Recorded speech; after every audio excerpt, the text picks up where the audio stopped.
Projeções apontam que o Brasil deve fechar o ano com a maior dívida pública da história. E você vai ver também. Estudo aponta que desigualdade social ainda é um grande problema no Brasil.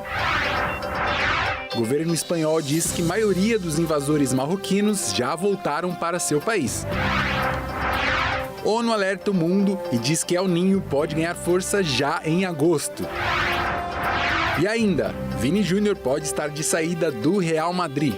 Tudo isso você confere a partir de agora.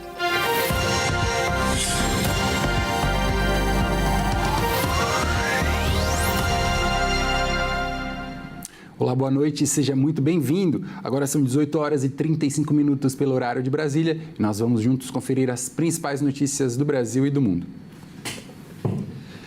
E olha só, a dívida pública brasileira já passa de 10 trilhões de reais. Projeções indicam que o governo Lula pode encerrar o mandato com o maior déficit nominal da história em meio ao aumento dos gastos e ao peso dos juros das dívidas. Segundo dados divulgados pelo Banco Central, o déficit atingiu 9,99% do PIB, o Produto Interno Bruto. Isso mostra o indicador, que é o saldo entre receitas e despesas, incluindo pagamento de juro da dívida pública. A dívida bruta do setor público também cresceu. No mês de maio, ela chegava a 10 trilhões de reais, representando mais de 80% do PIB. No mês de junho, essa dívida aumentou, chegando a 10,8 trilhões de reais. A expectativa é que só aumente até o final do ano. Segundo o especialista, o grande problema está mais no gasto público do que na dívida, já que o governo tem um gasto maior do que pode ter. O gasto público cresceu 12,3% no primeiro semestre, se comparado com a mesma época no ano passado. Espera-se que, até 2036, a dívida bruta saia de 80% e vá até 115%. Há 3 motivos para isso acontecer: o crescimento demorado do PIB, juros altos e a não geração de poupança pública, além do gasto altíssimo do governo do terceiro mandato de Lula, que está muito mais alto do que deveria. Nos últimos 4 anos, a dívida bruta do setor público aumentou 10 pontos percentuais, mesmo com o crescimento do PIB. Isso ocorreu porque não houve um crescimento maior das despesas do que das receitas. O lugar onde uma pessoa nasce, a cor da pele e até a renda da família ainda influenciam diretamente as oportunidades ao longo da vida no Brasil.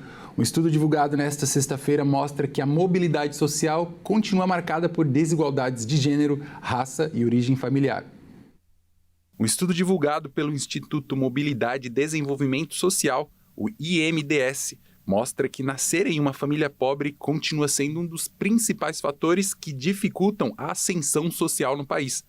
Além disso, mulheres e pessoas negras enfrentam barreiras ainda maiores para melhorar de vida. O levantamento deu origem ao Atlas da Mobilidade Social, uma plataforma que reúne dados sobre a realidade brasileira. Segundo os pesquisadores, a educação é o principal caminho para aumentar as oportunidades, mas sozinha ela ainda não consegue eliminar as desigualdades históricas. Os dados mostram que filhos de famílias de baixa renda têm grandes chances de permanecer na mesma condição econômica quando adultos. Já quem nasce em famílias mais ricas tende a manter esse padrão de vida. Mulheres, pessoas pretas e pardas também apresentam menor probabilidade de alcançar os níveis mais altos de renda em comparação com homens brancos, mesmo quando possuem escolaridade semelhante. Para os especialistas, esses resultados reforçam que a desigualdade no Brasil não depende apenas do esforço individual. Fatores como o ambiente em que a pessoa nasce, a qualidade da educação disponível e as oportunidades de trabalho continuam influenciando diretamente as chances de crescimento social. A expectativa é que o Atlas ajude governos, pesquisadores e organizações a desenvolver políticas públicas voltadas para reduzir essas desigualdades e ampliar as oportunidades para as próximas gerações. A Itália suspendeu a livre circulação com a Espanha por 1 mês, depois de milhares de imigrantes marroquinos invadirem a cidade de Ceuta. Após a entrada de dezenas de milhares de imigrantes do Marrocos em Ceuta, território espanhol no norte da África, o Ministério do Interior ordenou o fechamento temporário das fronteiras marítimas e aéreas com a Espanha nesta sexta-feira. De acordo com o Ministério, as verificações serão realizadas pela Polícia da Fronteira em cidadãos de países terceiros selecionados para verificar se possuem a documentação necessária para viajar dentro do espaço de Schengen. A suspensão terá a duração de 1 mês. Em um posto de fronteira durante uma visita a Ceuta, o premier da Espanha, Pedro Sánchez, condenou as máfias envolvidas no tráfico de pessoas que enganam muitos jovens, muitos dos quais perderam a vida. Também anunciou que o seu governo instalaria uma barreira física de boias junto a um quebra-mar por onde muitos imigrantes haviam atravessado. A primeira-ministra da Itália, Giorgia Meloni, que adota uma linha dura contra a imigração, disse que as imagens de Ceuta eram chocantes, afirmando que a demonstração como a imigração ilegal descontrolada representa uma ameaça real à segurança das fronteiras da Europa. Além da suspensão da Itália, Finlândia, Dinamarca, França e Reino Unido também demonstraram apoio para tentar conter a crise. Já Trump instrumentalizou politicamente a situação espanhola, afirmando que as cenas semelhantes poderiam ocorrer nos Estados Unidos daqui a 3 anos, se o lado errado vencer, aludindo às próximas eleições presidenciais americanas. O governador espanhol da região de Ceuta, Juan Jesus Vivas, anunciou nesta sexta-feira que o total de travessia já havia quase igualado a população total da enclave, que é cerca de 83 mil pessoas. O motivo exato da súbita onda de imigração procedente do Marrocos ainda não está clara. Bom, e após essa invasão de milhares de marroquinos à Espanha, o governo espanhol anunciou que a grande maioria já voltou para o seu país de origem. Mais de 48 mil migrantes já retornaram ao Marrocos depois de atravessarem a fronteira para Ceuta, cidade autônoma da Espanha localizada no norte da África. Segundo o governo espanhol, cerca de 60 mil pessoas cruzaram a fronteira em apenas um dia, tornando esse um dos maiores episódios migratórios já registrados na região. A maioria dos migrantes entrou em Ceuta a pé ou nadando pelo mar, na esperança de chegar ao território espanhol e, consequentemente, à União Europeia. No entanto, após o reforço da segurança e o acordo entre os governos da Espanha e do Marrocos, mais de 48 mil pessoas já voltaram ao país de origem. Apesar do retorno em massa, a crise deixou um saldo trágico. Dezenas de pessoas morreram durante as tentativas de travessia, principalmente por afogamento e tumultos na fronteira. Equipes de resgate e autoridades seguem trabalhando na região. O primeiro-ministro da Espanha classificou a entrada em massa como uma violação da soberania do país e determinou o reforço do controle na fronteira. O episódio também provocou reações de outros países europeus, que defendem medidas mais rígidas para conter a imigração irregular. A crise reacende o debate sobre a política migratória na Europa e evidencia os desafios enfrentados por milhares de pessoas que arriscam a própria vida em busca de melhores condições de vida no continente europeu. E veja a seguir, ONU alerta o mundo e diz que El Niño pode ganhar força já em agosto. E ainda, Vini Júnior pode estar de saída do Real Madrid. Nós voltamos já.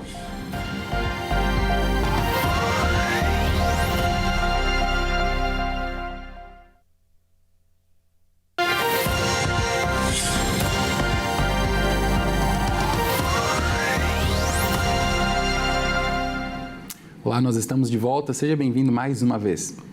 E olha só, publicado no Diário Oficial da União, o programa Alerta Mulher Segura vai monitorar eletronicamente agressores com medidas protetivas por casos de violência doméstica. A implementação do programa será discutida pelos órgãos responsáveis e a execução caberá aos estados e ao Distrito Federal. O programa Alerta Mulher Segura tem 2 frentes de proteção: o monitoramento eletrônico do agressor e uma unidade portátil de rastreamento para a vítima. No caso do equipamento da vítima, ela receberá um alerta automático se o agressor descumprir uma distância mínima da justiça. E assim, ela poderá acionar imediatamente forças de segurança em casos de situação de risco. De acordo com o decreto, a implementação do programa será discutido entre os órgãos responsáveis pela monitoração eletrônica, pelas forças de segurança pública, pelo sistema de justiça e pelas redes que enfrentam a violência contra a mulher. A execução caberá nos estados e o Distrito Federal, que poderão adotar modelos próprios de organização, desde que garantam a proteção das vítimas e o acompanhamento sério dos agressores. O modelo do programa será feito por centrais de monitoração eletrônica, núcleos regionais de monitoração eletrônica e polos de monitoração eletrônica. Essas centrais ficarão responsáveis pela coordenação, acompanhamento das pessoas monitoradas e o monitoramento do espaço das medidas protetivas. Haverá núcleos regionais, que atuarão nas micro-regiões, enquanto as sedes serão destinadas à instalação, manutenção e retirada dos equipamentos, sendo delegacias ou outras unidades que forem decididas pelos governos estaduais. A vítima poderá escolher o dispositivo de forma voluntária, sendo entregue o equipamento imediatamente já no primeiro contato com a autoridade responsável pelo atendimento. O monitoramento funcionará por um programa capaz de registrar, processar e consolidar informações sobre as medidas protetivas, e cada alerta deverá passar por análise técnica pelas equipes responsáveis para avaliar se a medida foi realmente descumprida ou não. As ações serão financiadas com recursos do Ministério da Justiça e Segurança Pública, incluindo verbas do Fundo Nacional de Segurança Pública e do Fundo Penitenciário Nacional, além de haver recursos próprios dos estados e do Distrito Federal. A poluição por plásticos nos rios da Amazônia é um grave problema causado principalmente pelo descarte irregular. Estudos recentes mostram que o plástico prejudica a fauna local e a saúde de quem consome peixes desses locais. O rio Amazonas é o segundo rio mais poluído por plásticos no mundo. A poluição por plásticos nos rios da Amazônia é um grave problema pelo desgaste irregular de garrafas PETs, embalagens descartáveis e microplásticos vindos de centros urbanos.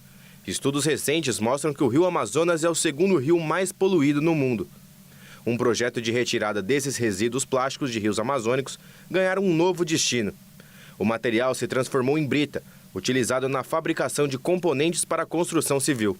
O novo material sustentável serve para substituir a pedra natural usada em obras, o que diminui o lixo no meio ambiente e reduz o impacto gerado pela extração de rochas.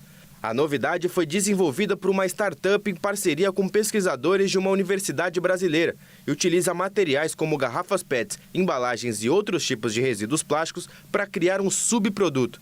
Nesse sentido, um protótipo de moradia sustentável foi construído em Belém, no Parque de Ciência e Tecnologia Guamá. A estrutura da casa incorpora aproximadamente de 300 mil garrafas PETs que foram transformadas em tijolos. O projeto se destaca por oferecer uma solução inovadora em um cenário que preocupa. Os rios da Amazônia recebem cerca de 182 mil toneladas de plástico por ano, tornando a bacia hidrográfica a segunda mais poluída por este material no mundo. O insumo ameaça a fauna local ao contaminar animais com microplásticos e a saúde das pessoas que vivem da água do rio, que ficam expostas a substâncias tóxicas que se acumulam. Nesse cenário, iniciativas sustentáveis como a Brita Ecológica resgatam esperanças para a descontaminação das águas, além de serem capazes de gerar moradia digna e segura para a população a longo prazo. O projeto está em execução há pouco mais de 8 meses e permite fortalecer a economia circular, promover a inclusão produtiva e orientar políticas públicas de combate à poluição por plásticos. A expectativa dos pesquisadores envolvidos no projeto é de que a tecnologia se consolide e evolui para ser incorporada em larga escala na construção civil dentro dos próximos anos. A ONU voltou a fazer um alerta sobre o fortalecimento do El Niño, fenômeno climático que deve ganhar ainda mais intensidade ao longo do mês de agosto. A previsão é da Organização Meteorológica Mundial, agência ligada às Nações Unidas, que acompanha as condições climáticas em todo o planeta.